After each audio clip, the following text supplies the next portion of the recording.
All right. The director has given us the okay. All right, we'll start the meeting and call it to order at 6:01. And first item on the agenda is roll call. Nyla Fry. Here. Trisha Brown. Sam Coughlin. Here. Kristen Runge. Here. Aaron Moran. Here. Joe Zisselsberger. Here. Robert McPherson. Here. Second item, confirmation of open meeting compliance. I can confirm that the draft agenda was published in the Waunakee Tribune on 3/1. The final agenda was published in all three official posting locations on 2/28 and 2/29. And the final agenda and packet were made available online on 2/28. For those in our audience, please be sure you sign in with your name, address, and municipality for accurate record keeping. And those interested in participating in public comment, please provide me with the correct form prior to the agenda item. And do we have anyone that signed up for public comment? We do. We have Mary Heimbecker at 306 West 3rd Street, Waunakee.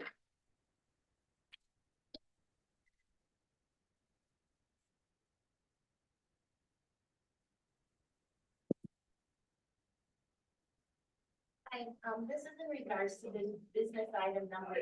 Oh, sorry. Hi, this is in regards to business item number 3. I'm against that Octopi be released from the contract of the TIF they were given at taxpayer expense. This is a contract any of the rest of us who has signed into a contract have to honor that. I would hope that the board would start voting no on any future new TIFs. They're detrimental to the taxpayers. They don't do us any good. My taxes went up over $500 last year. So I'm hoping that you start thinking about these. Thank you. All right, thanks for the comment, Mary. Any others? We do. We have Linda Ashmore at 114 South Street, Waunakee. And while Linda's on our way up, if anybody's participating online and on the Zoom and wishes to participate with a public comment, please click raise hand and we'll let you in the order we see them. Hi, my comments related to the Octopi item on the agenda also.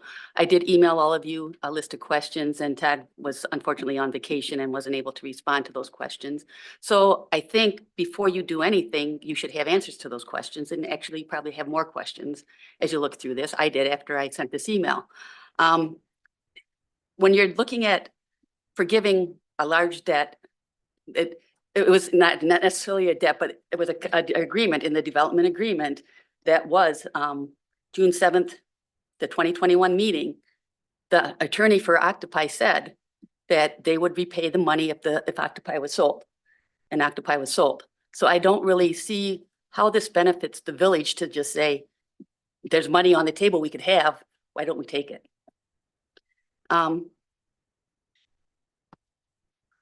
So if people can tell me why you're not asking for repayment, I would really appreciate that. And you don't have to take action on this tonight, so I'm hoping that you just discuss in open session because it's already a development agreement. I mean, maybe you have to get down to closed session if you're going to the nitty-gritty, but the majority of this should be an open session. Dollar amount should really be on the agenda and in the agenda packet because you can't make a decision, you know, if it's, oh, it's this much money versus lots of money, you might have different decisions. Thank you. Thank you, Linda. Any other comments? I don't have any other forms. No, none? All right.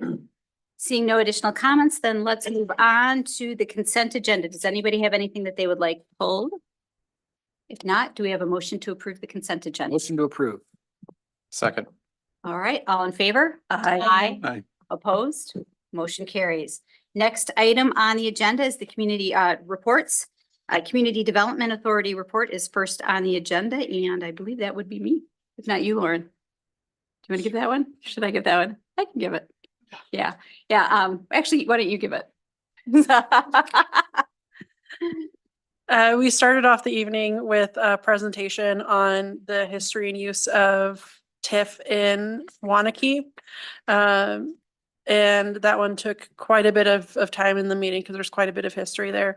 And then we also had a very brief update on the Housing Betterment Fund, which actually just opened up on Friday for applications. So if anyone is interested in that, applications are available on the website.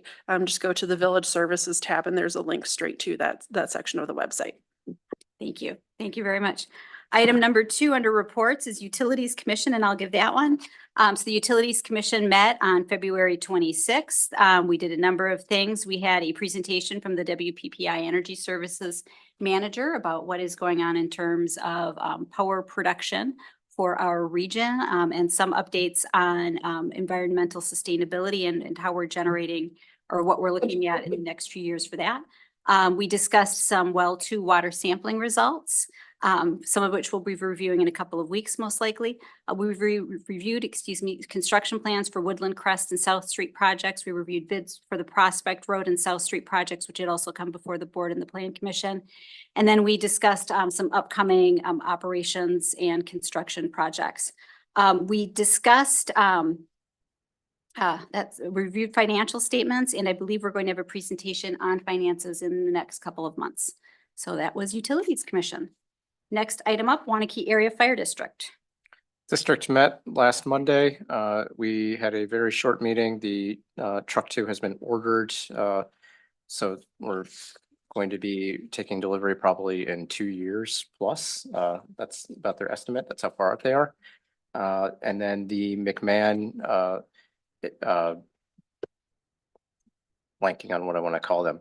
The consultants, thank you, are have started meeting with the fire chief and presumably our staff member at this point. So we're beginning that process, and it's a reminder that's a 5-month process. All right. Thank you. Sustainable Waunakee Ad Hoc Committee, that is me again.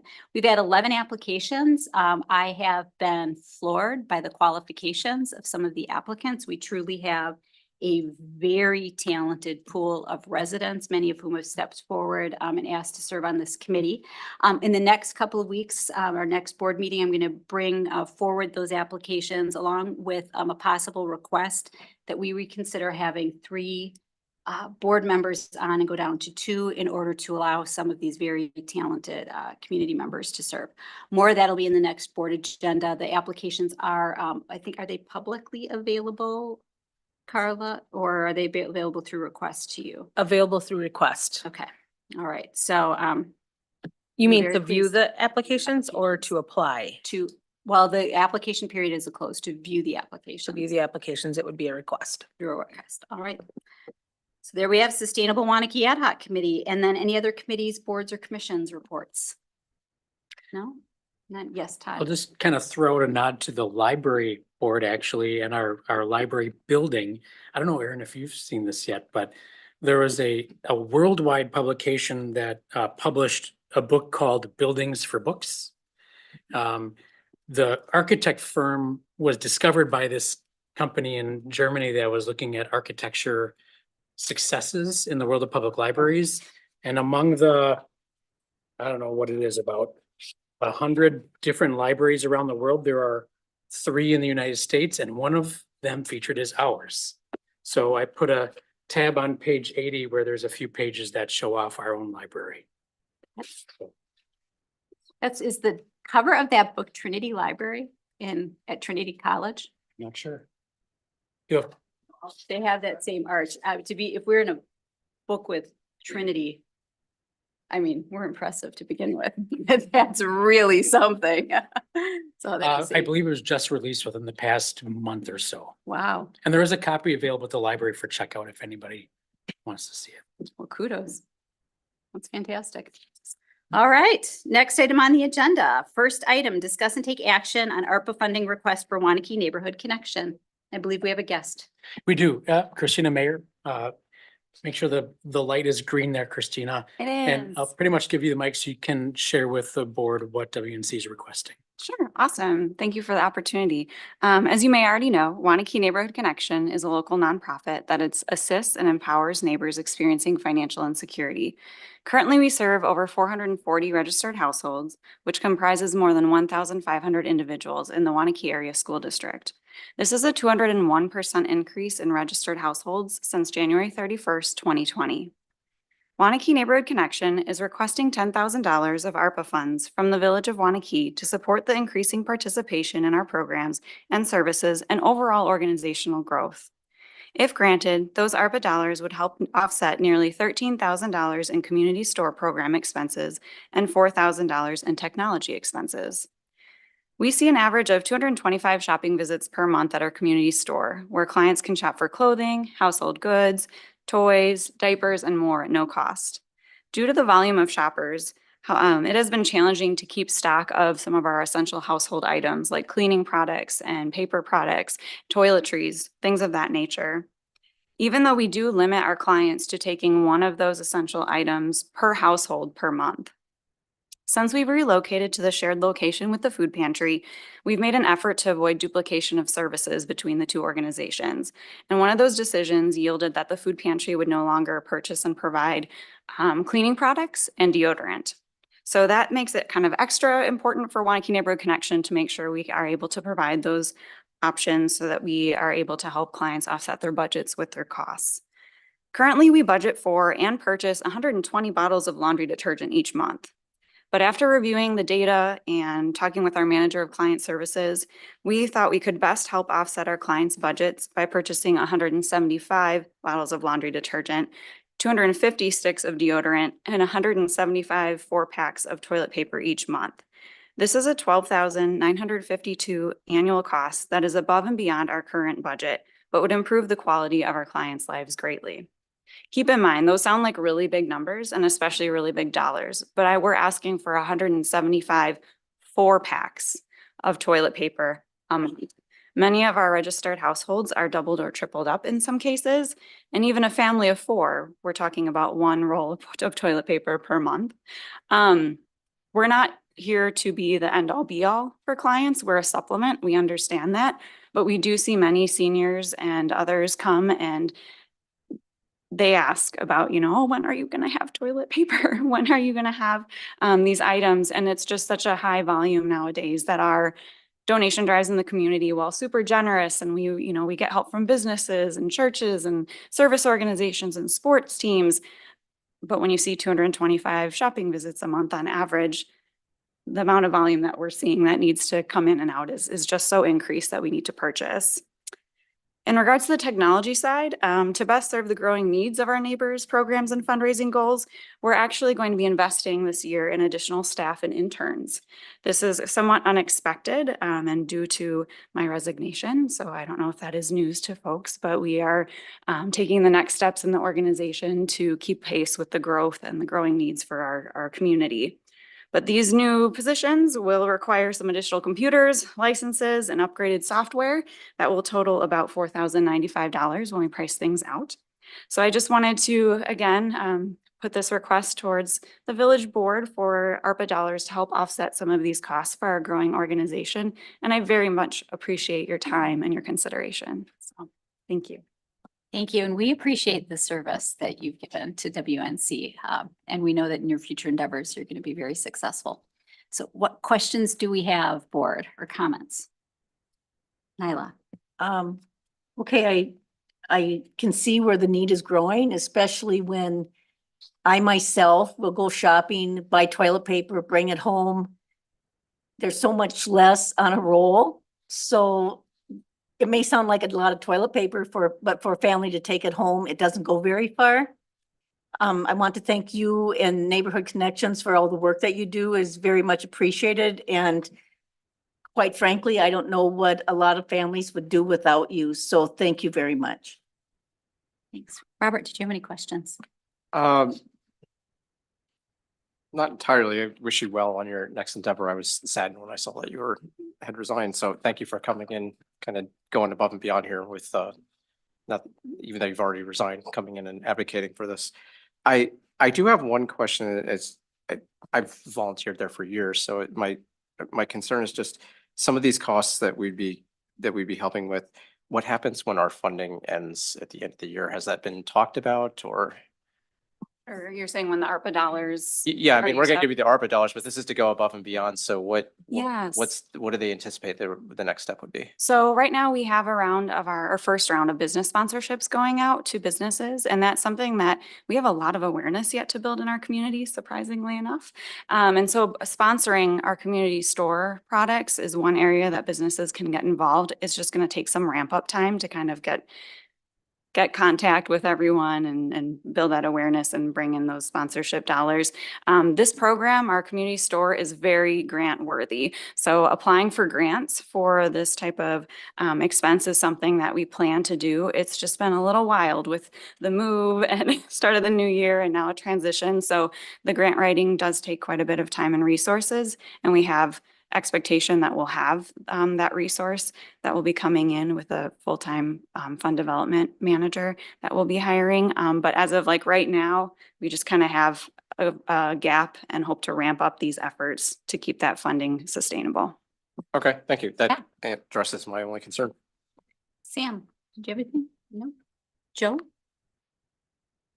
No, I don't think so. No. Aaron? Just that I'm in support of this. Thank you for your work. Yeah, that answered my question of just what the future would look like with this. I think this is a great Band-Aid to help these essential items that really are important for the dignity of our neighbors. I think to have access to that. So Thank you, Aaron. All right, do we have anybody who would like to make a motion? I have one One question. If question? we would go there Yes. first. You're requesting 10,000, but obviously the need is significantly more. Is there a reason you settled at 10,000? Well, goodness, we are very, very grateful for the support we've received from the Village of Waunakee. In the past, we have received ARPA dollars from COVID time. We also are grateful for the efforts and costs for the renting of our new space and getting us moved over to a new space. We realize there are a lot of great causes here in town, and I know this will help offset a majority of these extra costs. And again, we are just grateful to have this opportunity to be in front of you and don't want to be greedy. Maybe I should be, but I'm not going to be, so. Midwest nice, maybe? Maybe, maybe. Yeah, All right, Okay, thank you. thank you. All right, would anybody like to make a motion? I'll motion to move to authorize the use of ARPA funds in the amount of $10,000 toward the purchase of goods and equipment for Waunakee Neighborhood Connection as specified. I'll Second. second. Oh, go ahead. That's a matter, or, yeah, whoever. Any discussion on the motion? Seeing none, all in favor? Aye. Opposed? All right, motion carries. Thank you very much for presenting and keep us informed on your next move. So, all right. Next item on the agenda, discuss and take action on the intergovernmental agreement and resolution for Waunakee Area Emergency Medical Services. And I believe, Robert, is this you? Yeah, I'm actually the presenter on this one. So this is let's just say for now, because now we're going to enter into a study, but this is for now, the final changes to the EMS commission the EMS commission document.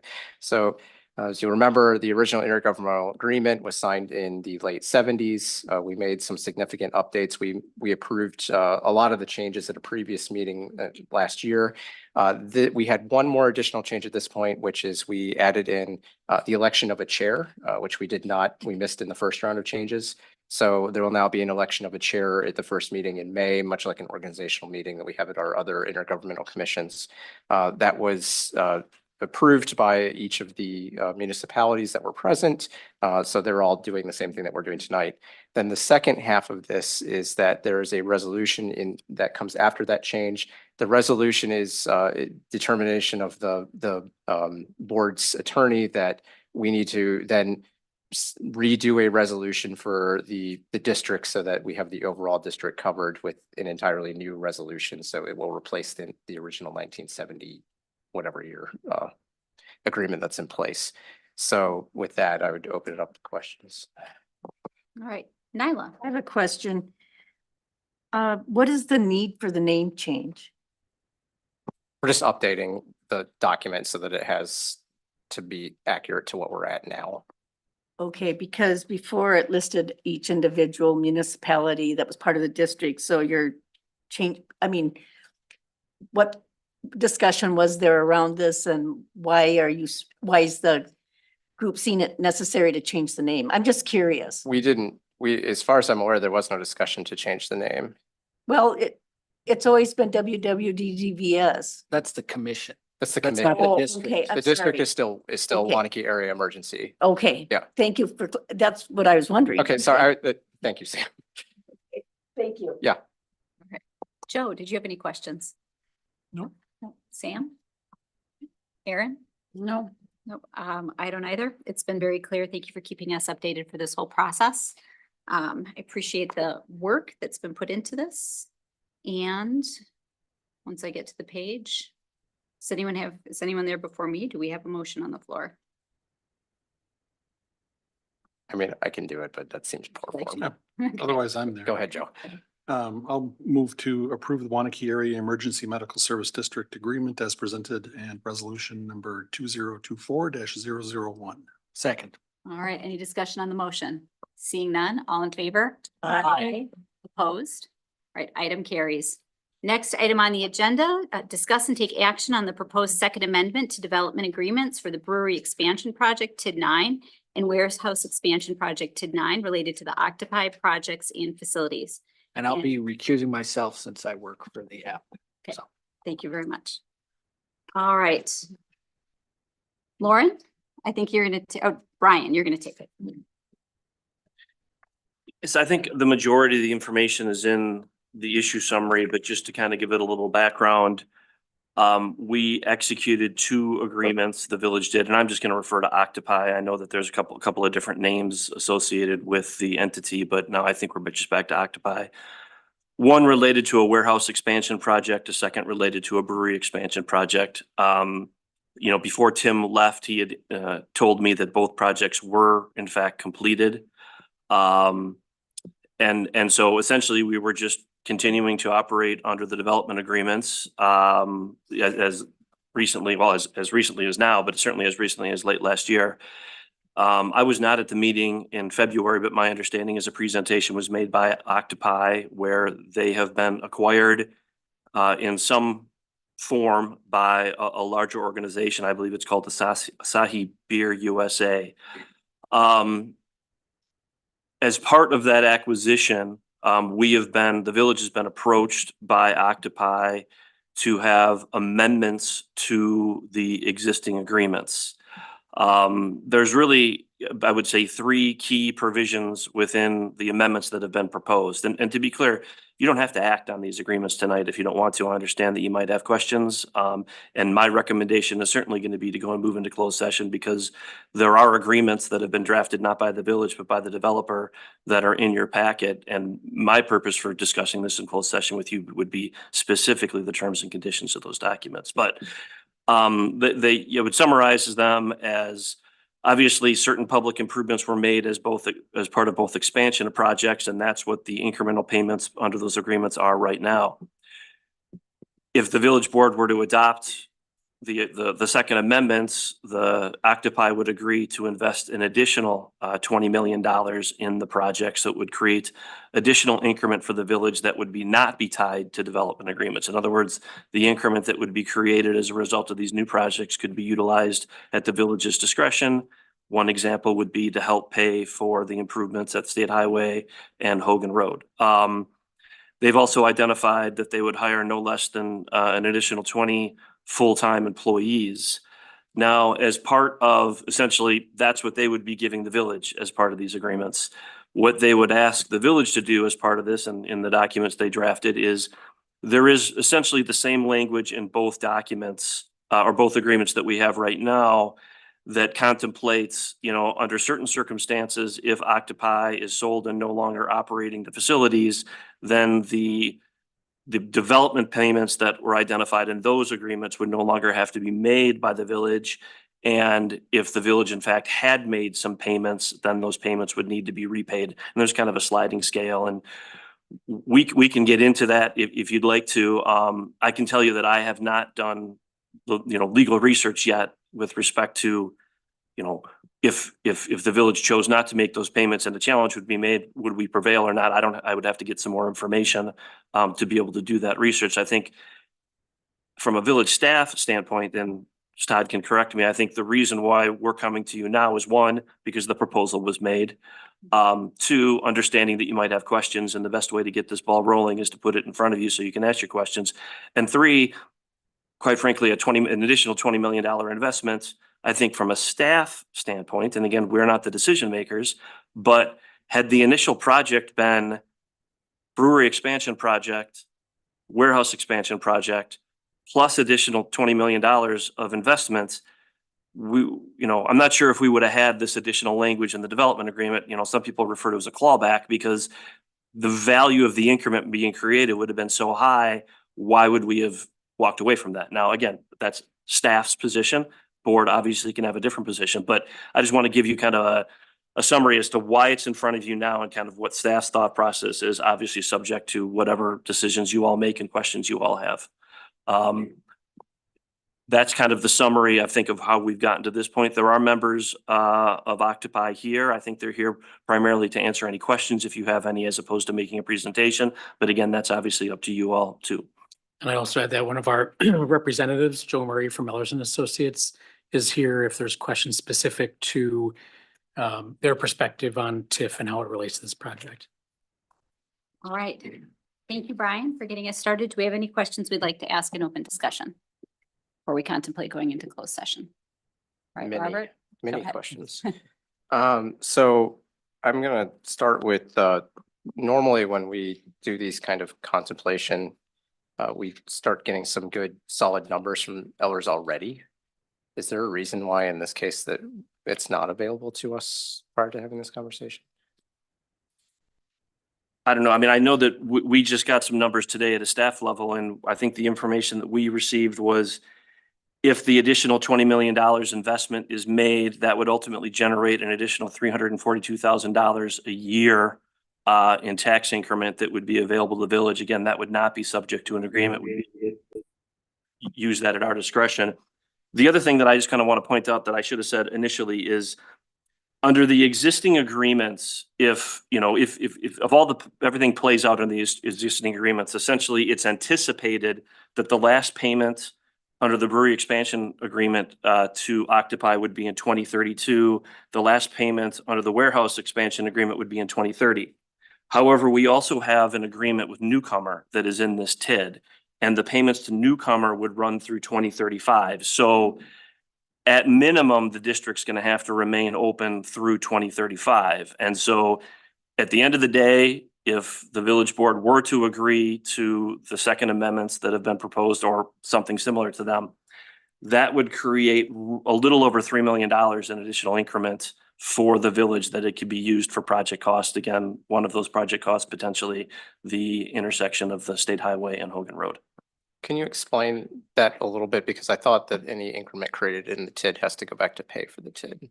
Or are we saying because it's adjacent to the TID that we could do the improvements on? It's within 113. It's within a half mile, and I believe it's already identified within the project plan too. Now, one of the things that we're going to have to work through as it relates to tax incremental increment generated in a TID to pay for the highway is, to what extent is the TID causing these costs, and to what extent is it generally? And so I'm not here today suggesting that we could use all of the TID money from TID 9 to pay for the highway, but you've also created TID 10, which, arguably benefits from it. And, there is a sufficient amount of truck traffic, is my understanding, that goes to and from Octopi that we could get a traffic impact analysis. There is the possibility that TID 9 in and of itself would justify the improvements at the highway based on that traffic study. And if that were the case, then you could in fact use all of the increment, the $3 million that would be generated to pay all those costs at the highway. That has not been determined yet, though. That's just speculation. Robert, to your question about Ellers, Joe Murray is here representing Ellers. I'll share that about 2 weeks ago, both Ellers and the village were surprised by an unexpected leave of absence by Todd Taves, our primary lead analyst from Ellers. We hope he'll be back soon to join us. Since then, we've started to work with Phil Cosson and then now with Joe Murray, who I'm glad is here. We've asked Joe to run a few numbers. For example, the increment that would be generated by an additional X million dollars would lead to such and such a total increment increase. But I think, again, echoing Brian, tonight isn't the demanded moment for an answer to the question about this agreement. So if there are specifics that you would wish for Ellers to dive into deeper, while we've given Joe a crash course on this district, I think within a couple of weeks, you'll have a lot more expert advice and data to support your decision making. Okay, so I don't mean this to be a complete admonishment here of staff, but my frustration with what you're telling me and a lot of these ifs and buts and all these other things is that we have a recommended motion that we should approve the second amendment, on the agenda. So if it kind of sends a mixed message, especially if the public is picking this up, that they see, we're saying we don't have to take action tonight, but staff already seems ready to approve it. So I'm going to ask this question in fairness. Would staff be happy if we approve this tonight, or is it just a mistake on here that it says that? I mean, I would be happy if you approved it subject to final review and approval by me and Todd. I think that there's language that I would like to see modified within the actual documents and possibly added to it. But the idea of essentially agreeing not to pursue language that we may end up getting in a fight over anyway, in order to get an additional $20 million of investment that would create that amount of increment to assist the village. I think village staff views that as, yeah, we'd like to see you approve it tonight if you're willing to, but again, you don't have to. And to speak for myself, I would say that I would also stand by the recommendation. I would also respect the village board's decision in this, based on the depth of the additional details that Brian hopes to review with you in closed session, combined with what we already know. Staff would be supportive of approval. All right. I'm not finished, but All right. am I being limited? No, can we Okay. go to somebody else and come Yeah, back to you? sure. Yeah, to space the questions out. Nyla, do you have questions? Yeah, I have a question pertaining to, I'm sorry. I have a question pertaining to TIF development in general, not this specific one. When I hear TIFs being described and why we're looking at TIF, it usually says the area won't be developed as quickly as we'd like, but for TIF funding. Who are the we?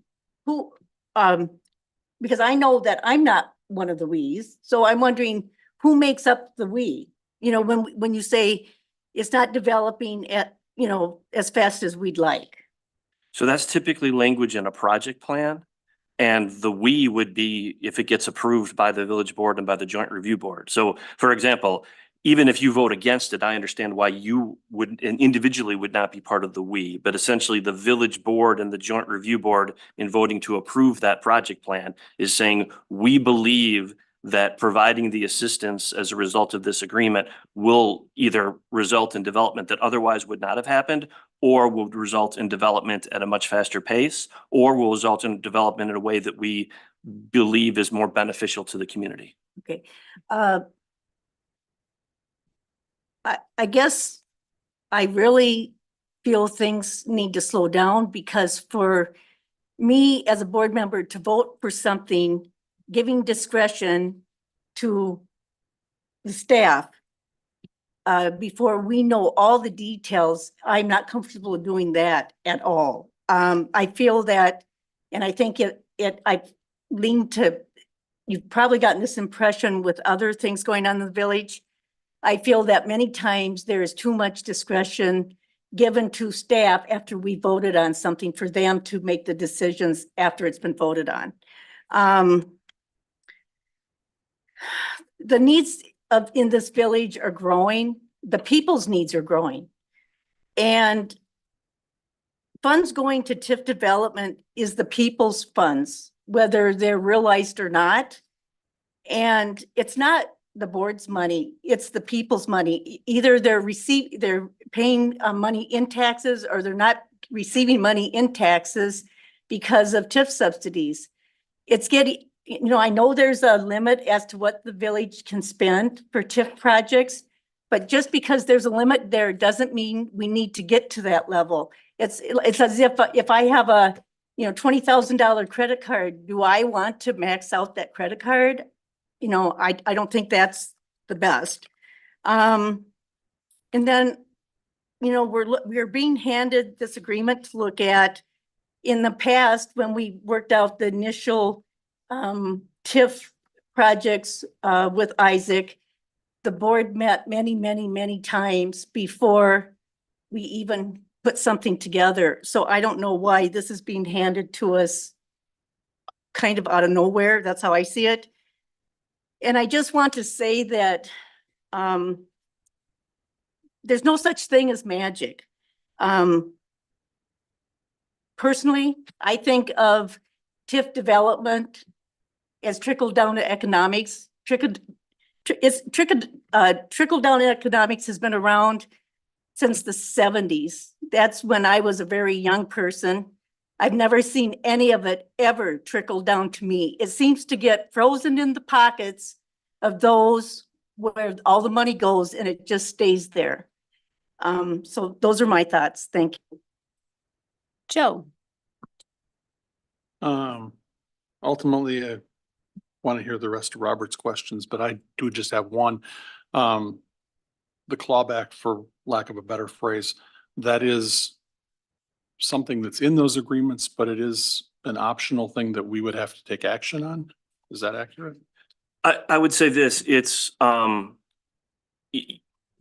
if you ultimately approved the second amendments, you're effectively again, if you were to approve it as drafted, now again, I'm not recommending that you approve it as drafted. I want to talk to you about terms and conditions, but if you approve it as drafted, essentially the trade-off is the additional $20 million expenditures, the additional full-time employees, and then essentially modifying the existing agreements to take that language out. In other words, this clawback concept would no longer apply. So that's kind of the consideration for the two things. Sure.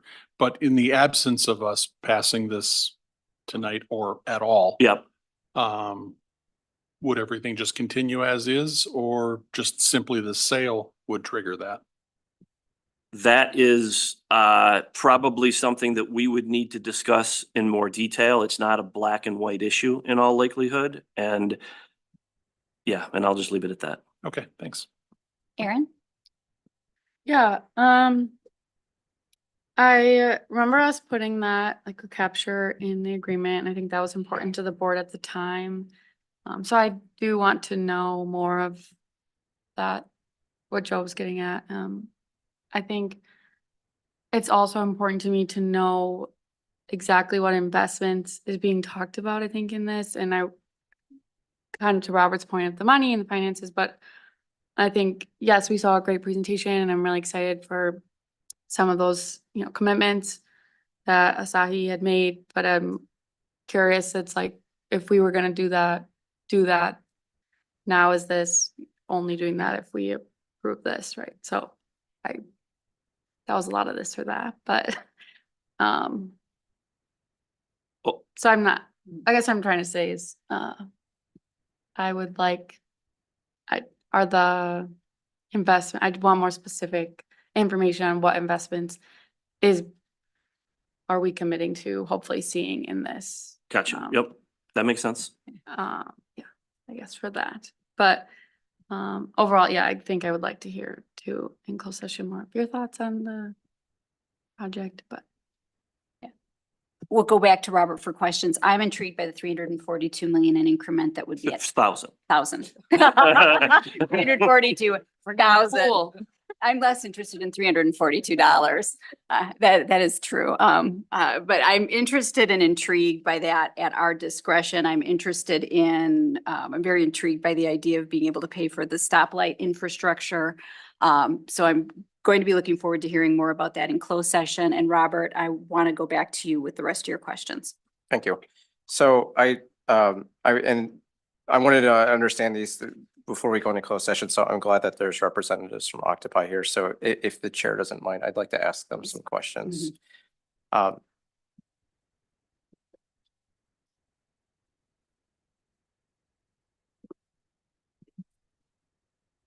I'm sorry, I don't know your name. Robert Proctor, I'm the attorney for Occupy. Robert is and this great. Isaac. Thank you. So I believe that Isaac met with most, if not all, of the board, and I believe we probably all received kind of the same talk about what Occupy had intended to do, or I should say what Asahi intended to do now that they owned Occupy. I think I'm fairly characterizing at least conversation I had with Isaac, is It that may be a distinction that doesn't matter, but it's Octopi. So Octopi still exists. The company still exists. Isaac was the main shareholder of Octopi with some other people. And Asahi bought the shares from Isaac and then installed him as general manager of Asahi North America. And that owns Octopi. so we can just say doing business as Octopi. No, Octopi is an entity. It's its own owned- entity, it has its own individual power, so It still is the same entity. did I misunderstand when we had our meeting that any investments that were being conducted would be administered by Asahi? Yeah, that's why I said at some point, legally, it's not a distinction without a difference, but for your purposes, it may be a distinction without a difference. Asahi is the main player. They came in and bought out Isaac's and the other shareholders' ownership in Octopi, but Octopi continues to exist. Octopi LLC or Octopi, the entity is the same entity. It still owns the same things it owns. It just has a different owner underneath it. And at the end of the day, that underneath owner calls the shots. So. Okay, so and I'm gonna do a cross here and I'm sorry. So Yeah. to Brian, really quickly, so is this why we have a question over whether or not is this what we have to discuss in closed session about the callback? Because we don't know, since they just bought the shares and not the actual company or something similar to that. I I'm would just say- trying to understand what's going No, on here. in part, it is reasonable for the village board to say, we want more information about the sale that has occurred. Okay, To determine then to what to what extent do we believe that the existing clawback language, can we rely on it or can't we rely on it? Because there's effectively exceptions to the clawback language.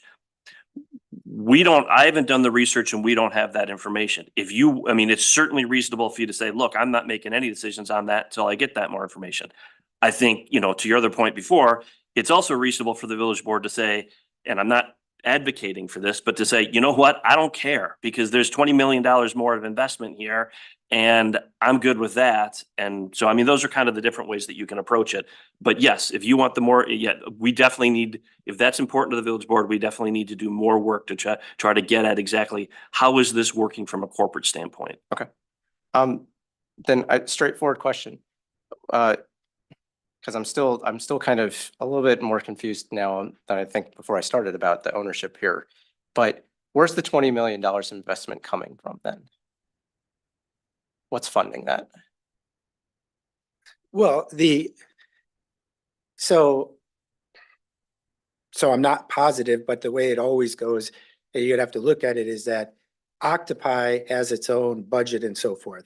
It has its own money on hand, and that money is going to be in an Octopi account.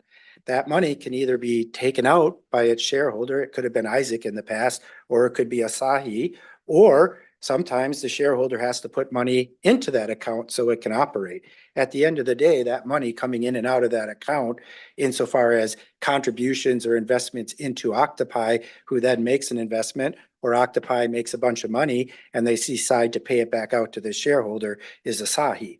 So for purposes of what I think you're asking, it's going to be Asahi either way. But the reality is that whether from everything from tax, if you ask an accountant, they would say, well, that investment's likely coming from Octopi.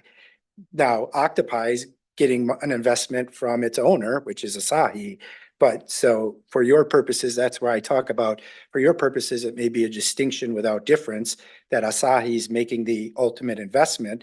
But the reality is it's much more, I wouldn't say much more complicated, but it would be, if it was very simple, if you owned a Subway sandwich shop and you were the sole shareholder and there was going to be an investment in the parking lot, who's making the investment? Your LLC that owns the Subway shop, or you personally?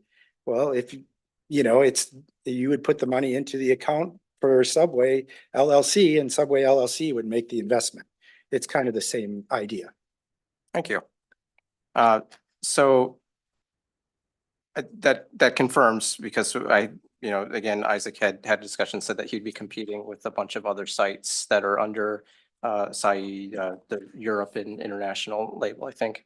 So I just wanted to confirm that in open session here, Yep. because I think that a lot of people were a little confused. And I apologize if that makes it more confusing. I just trying to make it accurate. It So- doesn't, it does not, I understand that you're going, trust me, I work in compliance at a bank. I understand what you're trying to do. Mhm. So I appreciate that. So, okay, so we've clarified primary shareholder is the one making the investment, so it's Asahi. So I guess my question would be, and Brian might shut me down when I ask this question, so. You can tell ask me any if I can. questions you Okay, want. thank you. Seriously. Okay, because I want to ask this in open session. So a company, I fortunately, the parent company, Asahi Japan, I guess, they're publicly traded. So I went and pulled their financials just to look, and I will admit I had to convert it from yen. So I used today's exchange rate. So I don't know how accurate it would have been to when it was filed at the end of 2023. But this is a company that had a profit of 1.75 billion. So when this agreement was originally contemplated with the village, we're talking a true small business probably under definition. And it was probably, not probably, I know, I listened to Isaac's story, I heard, and I appreciated it. We're now talking about a company that makes a lot of money and that at best or at worst, I would say we're talking about, a $20 million investment is only about 3.5% of just what they coded their Eurozone, which I assume this would fall under. So we're not talking that this is a huge investment for them. I know that you could argue 3.5% of 1.75 billion is a lot, or even out of, I think in the Euro one, it was 567 million. So I guess my question then becomes, how does this still, what are we selling here that it's still, the but-for test is still being met? Because now we're talking about a company that clearly can pay for these things, that clearly is interested in doing this investment. I can't imagine that they would buy their first United States-based brewery only to not do investments into it. What is it that the public should know that here that honestly that they need financial assistance to do this? Because it kind of appears to be, and with the excitement, they came and they talked about what they want to do environmental friendly. Isaac told me in my meeting with him, the environmental friendly things they're going to do. These investments sound like they're occurring no matter what. I mean, Asahi sounds like they want to get these standards done for their environmental standards, which is going to cost millions of dollars in investment. So I'm really struggling here with the but-for portion of it now. And I know that we don't need to consider, this is where I know you're going to flag me. We don't need to consider but-for because it's already an established district.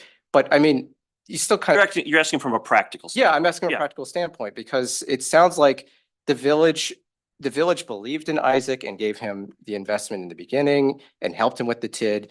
Now we should share in the success of his sale to it, and we should be able to move forward, reclaim these tax receipts back to the general fund so that we can do projects that we need to do around the village.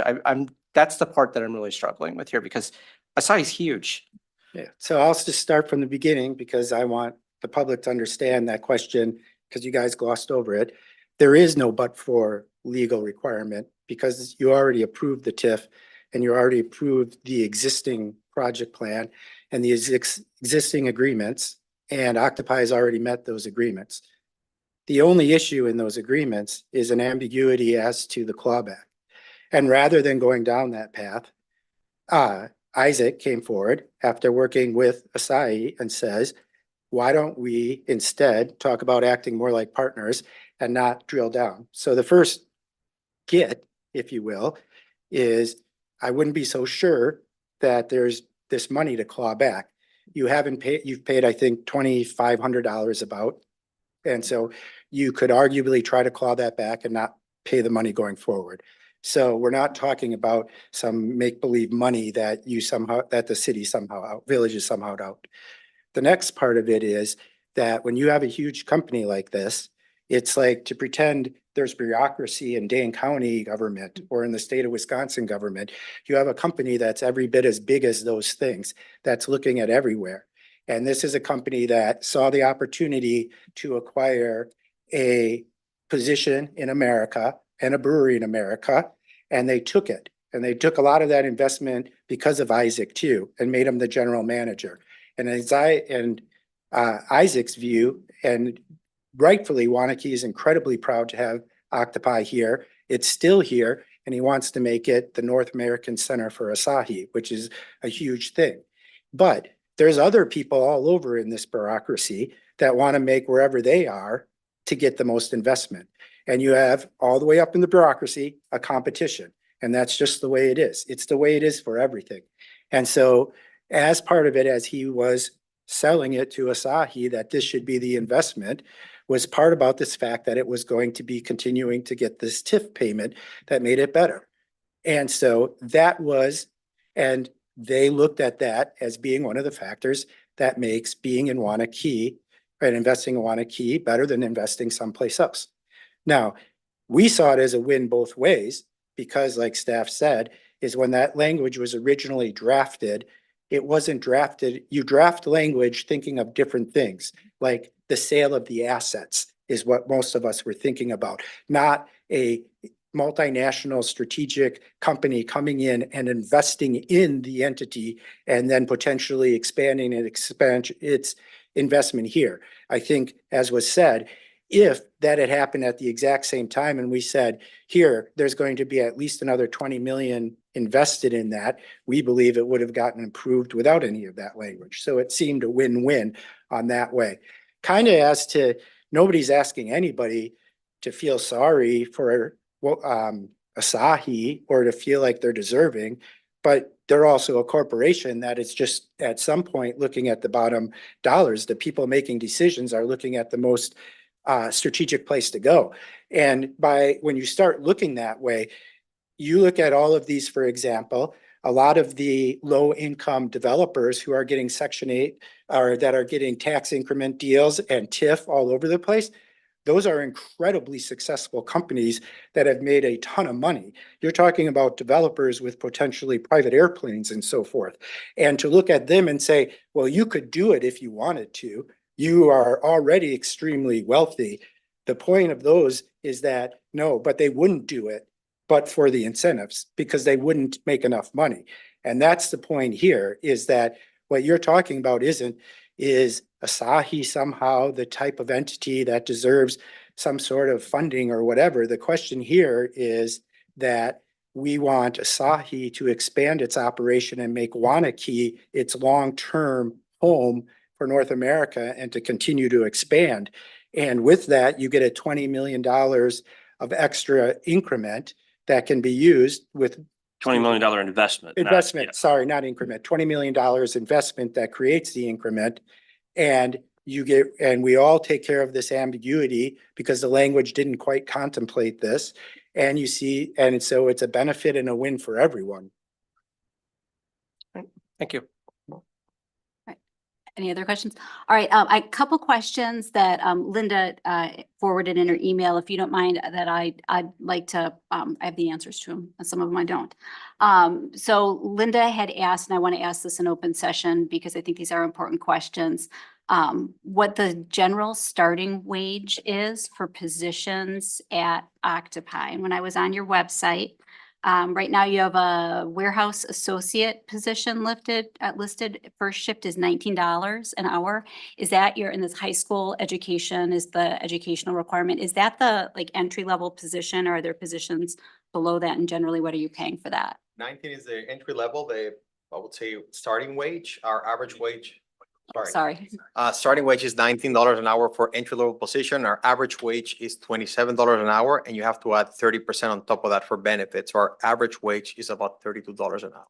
And so the benefits that you get with the $19 an hour position are pretty much the same as always. And I seem to recall it was Full benefits, health, dental, vision, 401k, short-term disability, long-term disability, vacation, sick time. What else? And then of course, free drinks and stuff like that. So it's about 30% of the total value. You add it up to the top. and Friday lunch. Friday lunch too. Yeah, we do 2 lunches a week. All right, that sounds, we should have a Friday lunch here. Other question is, there's a maintenance technician position that is $30 an hour for first shift, $34 for third shift. And does that require training, beyond on the job training, or is that like a bachelor's degree position? We'll look at everything, but ideally somebody with experience that works in mechanical manufacturing would be ideal. But we also always offer on-the-job training. All of our maintenance technicians came with limited or no training, and we were able to train them at Octopi. And when we, the original meeting in which we looked at Amendment 1, which switched us from Tormach to Octopi, it went into effect in June, because I did the same thing. I looked up at June and then all the May meetings and then all the April meetings. It was on February 1st, 2021. So do you remember off the top of your head in 2021 about how many people you had working at Octopi? Right now, so we started in 2015 with 6 employees. Mhm. I think in 2021, we had, I think, less than 100 or about 80 something. And as of today, we have over 250 full-time employees. So we went from 6 people to 250 full-time employees, and we're committed to bring another 20 people on top of that. Okay. Yeah. And when we met, we talked, and I think we had the same, as with Robert mentioned, the same conversation probably with all of us. Everybody that's on your staff is remaining on your staff after the sale. 100%. Okay, and Yes. you were bringing, it sounded like it was 2 people. Yeah, 2 From- people are moving from Europe full-time, Okay. and we're talking about hopefully bringing a few more. So are those 20 people that you're anticipating hiring, are they mostly probably from the area? Are you No, looking local, at- 100% local. Okay, Those people don't include anybody from the outside. Those are strictly people that we need for, to fill our shift and our production. okay, great. Yeah. Asking because those were a lot of the questions that, Right. and I don't know that I got them all, Linda, but those were the ones that I had made notes of. So thank you. Those are the only questions that I had for you. Thank you, I'm sorry, Nyla. Linda did ask a question about if the village adopts 13. I'm sorry. I think, Nyla, I think that's for a different agenda item that the plan commission talked. I Okay. don't think this Okay. relates to Octopi, but you can still, So I was just wondering, if the village adopts 13 zoning, would anything that comes before the village asking for a cup have to be granted? Like a large quarry or truck stop, for example. yeah, that's a separate, that's an item that was discussed at plan commission that I think ultimately might come to. That's like for I3 industrial zoning. Okay. And I think Lauren might be able to answer that. But that's after the not a meeting topic for today. this agenda. Yeah, no, it's not today. So those are the only questions that I had. I know that, Brian, you've got a lot of information you want us to discuss in closed Well, session. to be clear, I have the agreements and I want to talk about the terms and conditions that have been proposed by the developer. Thank you for clarifying that. All right, any other questions? All right. Seeing no other questions, then we will contemplate going into closed session. And before we do that, I'll read the little disclaimer. The village board may convene in closed session as authorized by Wisconsin statute 19.85 1E for the purpose of deliberating or negotiating the purchase of public properties, the investing of public funds, or the conducting of other specified public business whenever competitive or bargaining reasons require a closed session. The village board may reconvene in open session and discuss and take action on the subject matter discussed in closed session. So with that, I would like to make a motion that we go into closed session. Second. All right, any discussion on the motion? Seeing none, we'll do a roll call vote. Nyla Fry, Yes. Sam Kaufman or Tricia Brown, Kristen Rungy, Yes. Aaron Moran, Yes. Joe Zisselberger, Yes. Robert McPherson. Yes. And with that, we will go into closed session beginning at 6:59, as soon as the room clears.